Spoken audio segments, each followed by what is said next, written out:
Hello, welcome to another edition of the VOD Weekly News Recap. I am Glorious Haddijatou Njie. Good evening. Now let's look at the headlines.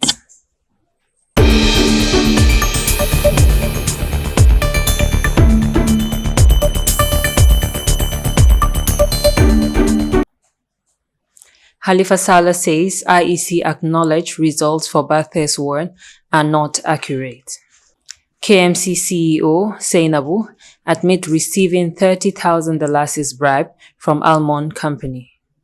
The Gambia receives 149,760 COVID-19 vaccines from the Italian government. Mayoral candidate Bakari Baji kickstarts KM's caravan tour. UNFDP trains journalists on rights of persons with disability. Ministry of Higher Education reviews the Tertiary Higher Education Trust Fund Bill and others. South Africa backtracks on quitting ICC. Libya, 34 bodies washed ashore in 5 days. WHO chief says COVID-19 deaths down by warns virus is still on the move. US sanctions Sri Lanka's governor over civil war killing. Singapore hangs man for trafficking 1 kilogram of cannabis. Those were the headlines. Now let's look at the news in detail.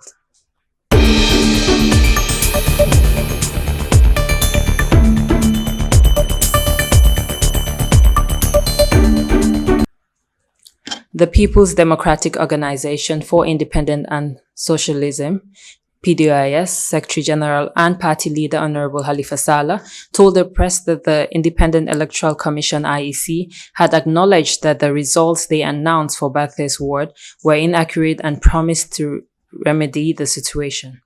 Honorable Halifa Saleh said that IEC has announced the actual votes that were cast for his party in all wards except Bathurst. Saleh further stated that it is up to each political party to ensure that the law is respected. He said that the IEC ethical code prohibits all forms of voters in document. Essentially, each party needs to go back and examine whether these rules were respected during the voting process, he said. Saleh said that the current system must be changed in order to allow for the full participation of women, youth, and persons with disability in electoral processes.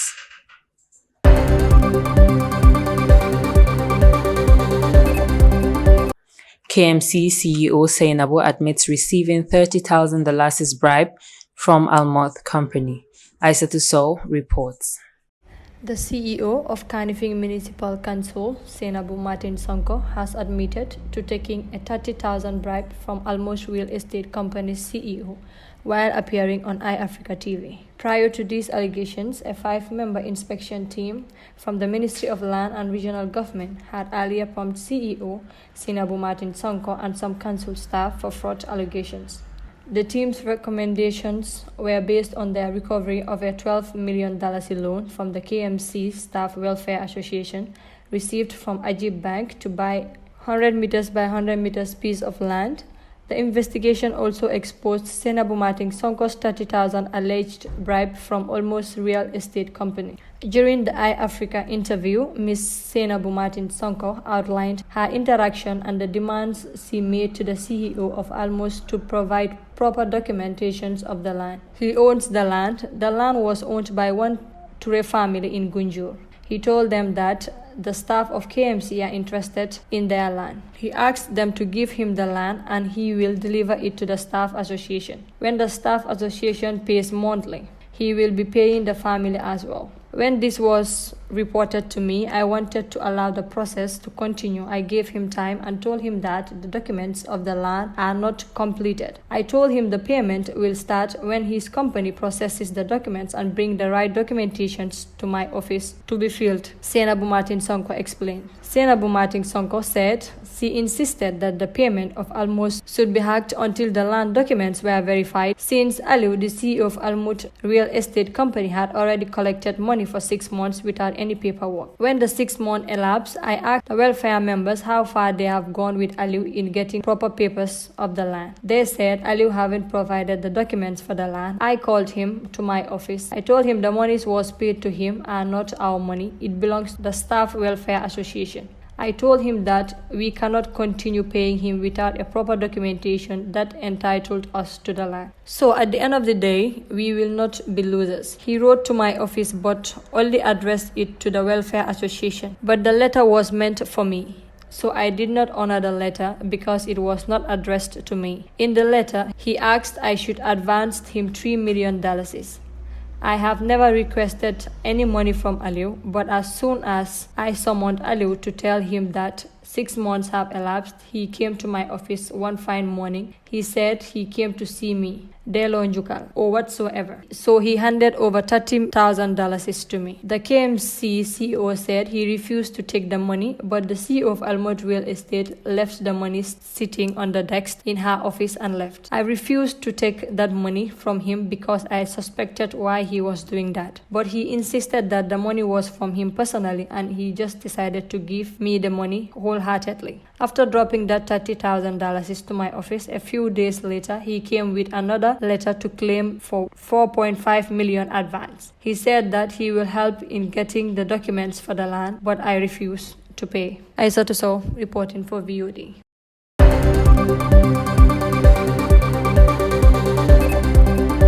The Ministry of Health of the Gambia has received 149,760 doses of Pfizer vaccines from the Italian government, an important donation that could help significantly increase national vaccine coverage. The vaccines were delivered by UNICEF on behalf of the COVAX facility. The Ministry of Health deeply appreciates the immense support of the Italian government and Team Europe to our COVID-19 vaccination strategy, said Amadou Samate, Minister of Health of the Gambia. This donation is among the latest batch of vaccines to arrive in the country and have been pivotal in helping the country launch a nationwide vaccination campaign in March, which helped raise the national vaccination coverage. UNICEF shared a strong commitment with Italy and all other European partners to support the Gambia's COVID-19 vaccination program, said Jonathan Lewis, UNICEF the Gambia representative. The doses are part of the updated Pfizer vaccine released in 2023, which includes components of the original virus strain and the TO microvariant to provide more protection against new COVID strains.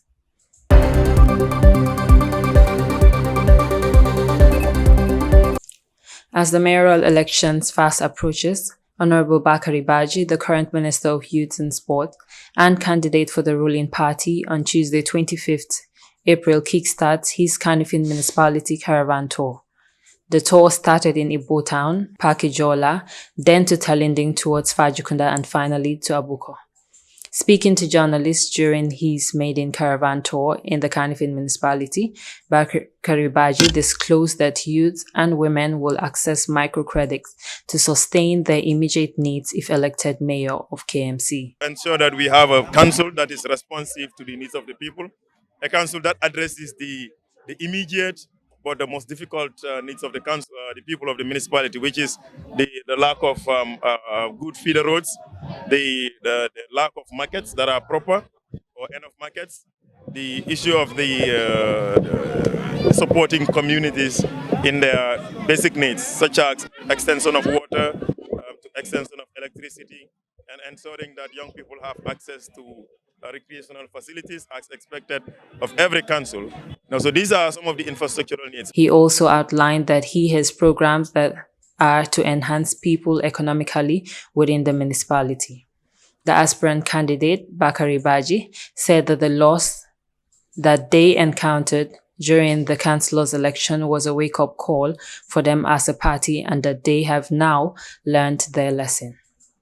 As a party, it's a wake-up call for the regional executive committee and everyone that is part of NPP, that supporting a party and not going out to vote doesn't help in anything. And we all know, I mean, this is an election cycle. In the election cycle, you have the presidential, you have the legislative, and you have the local government election. So we saw the number of votes that President Adama Barrow got in the December 2021 elections, and we believe, even if majority of those votes, some of those votes might not necessarily be for us, but we know that more than half of those votes are for NPP and any NPP candidate that is vying for any position.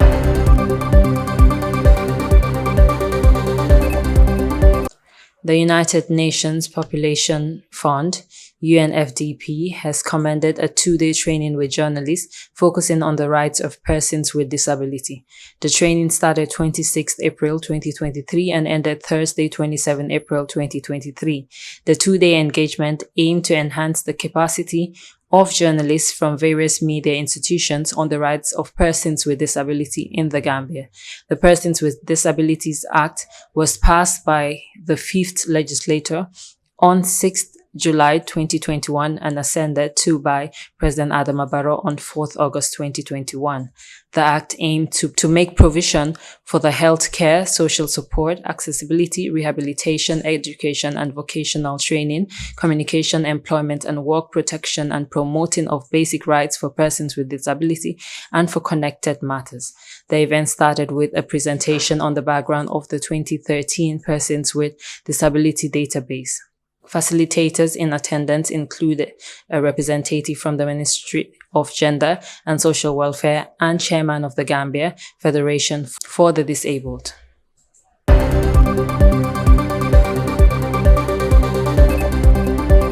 The Ministry of Higher Education reviews the Tertiary Higher Education Trust Fund Bill and others. Haddijatou reports. The Ministry of Higher Education, Research, Science and Technology on Wednesday embarked on a 3-day review and validation of the Tertiary and Higher Education Trust Fund Bill, Students' Loan Scheme Bill and National Innovation Fund Bill. The Review and Validation Forum was held at Sadara Keraba International Conference Center in Bijilo. Speaking at the forum, Professor Pierre Gomez, Minister of Higher Education, said these bills are a critical part of the ministry reform agenda in contributing to the attainment of equitable access, quality and relevance in tertiary and higher education, research, innovation and entrepreneurship system. These are the core pillars of the ministry's transformation agenda as stipulated in the MOHAS specific strategy 2021-2025.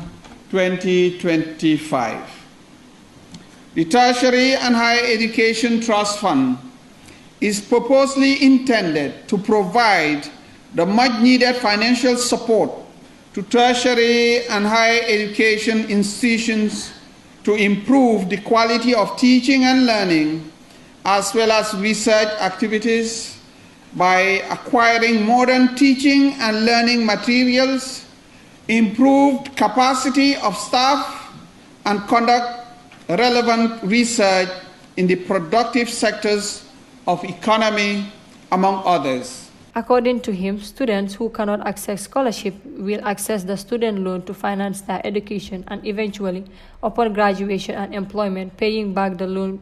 The student loan scheme will be self-sustaining and will impact many lives.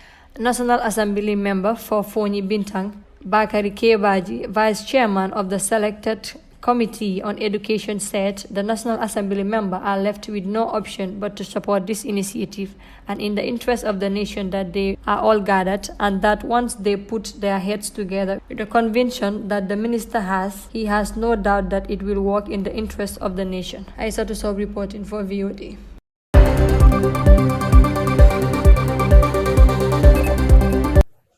The ruling ANC says South Africa's withdrawal has been raised at a weekend's meeting of its executive councils, but the country remains a signatory to the court. South Africa is not planning to quit the International Criminal Court, ICC, as suggested earlier by President Cyril Ramaphosa, his office says, citing a communication error from his ruling ANC party. Hours earlier, Ramaphosa has said the African National Congress had decided to withdraw South Africa from the court, which last month issued an arrest warrant against Russia President Vladimir Putin. The IEC warrant means South Africa, due to host this year's BRICS summit of Brazil, Russia, India, China and South Africa, would have to detain Putin on arrival. The presidency wishes to clarify that South Africa remains a signatory to the ICC, Ramaphosa's office said on Tuesday in a late-night statement. It said the clarification follows an error in a comment made during a media briefing held by the governing African National Congress. The ANC has earlier told journalists that the issue of South Africa withdrawing from the ICC had been raised at a weekend meeting of its National Executive Councils.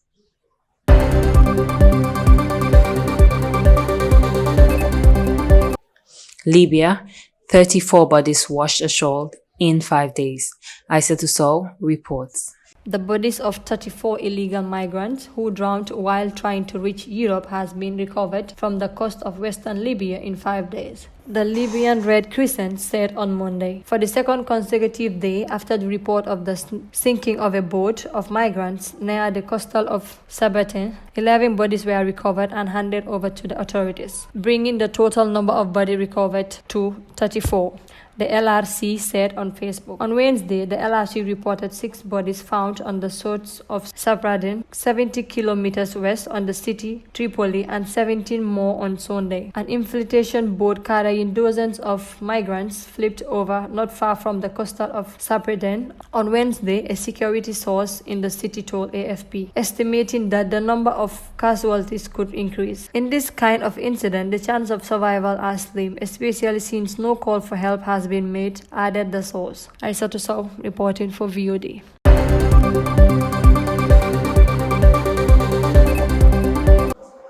The World Health Organization said on Wednesday that COVID-19 deaths has dropped by 75% since the start of the year. However, it warned that the virus was still on the move and countries would have to learn how to manage its ongoing non-emergency effects, including the post-COVID-19 condition, long COVID. We're very encouraged by the sustained decline in reported deaths from COVID-19, which have dropped 95% since the beginning of this year, WHO Chief Tedros said at a press conference. However, some countries are seeing increases, and over the past 4 weeks, 14,000 people lost their lives to this disease. He added that the emergence of the new XBB.1.16 variant illustrates that the virus was still changing and was still capable of causing new waves of disease and death. This virus is here to stay, and all countries will need to learn to manage it alongside other infectious diseases, he said. Tedros added that an estimate 1 in 10 infection results in long COVID, suggesting that hundreds of millions of people will need long-term care.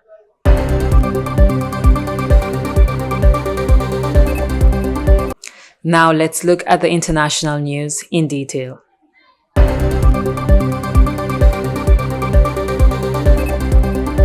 The United States says it will refuse visa on human rights ground to a Sri Lanka provincial governor who has been charged with killing during the island's nation-long civil war. A Sri Lanka investigation accused Wasanta, a former Navy chief, amongst others, of adopting teenage children of wealthy families and killing them after extorting money. Authorities in 2001 dropped the charges, prompting an outcry from human rights groups, and he was soon named governor of Northwest Provinces by the President Gotabaya, who served as defense chief when Sri Lanka defeated the Talam rebels in 2009. U.S. Secretary of State Attorney on Wednesday said that the allegation that Wasanta committed a gross human rights violation documented by NGOs and independent investigation is serious and credible. Neither the governor nor his wife would be allowed to visit the U.S., said in a statement.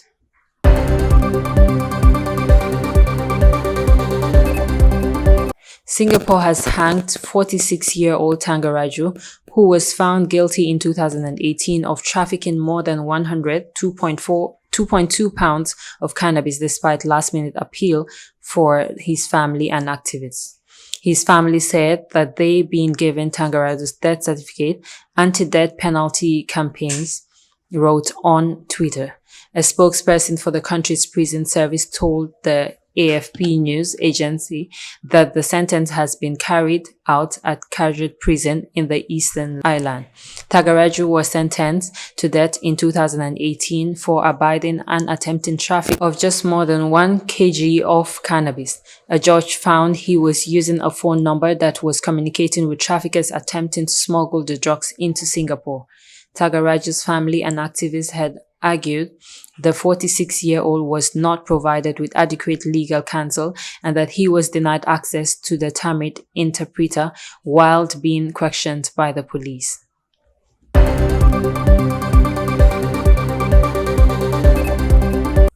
That's all we have for you today. Until we come your way again, I am Glorious Haddijatou Njie on the VOD Weekly News Recap. Thanks for watching and have a good evening.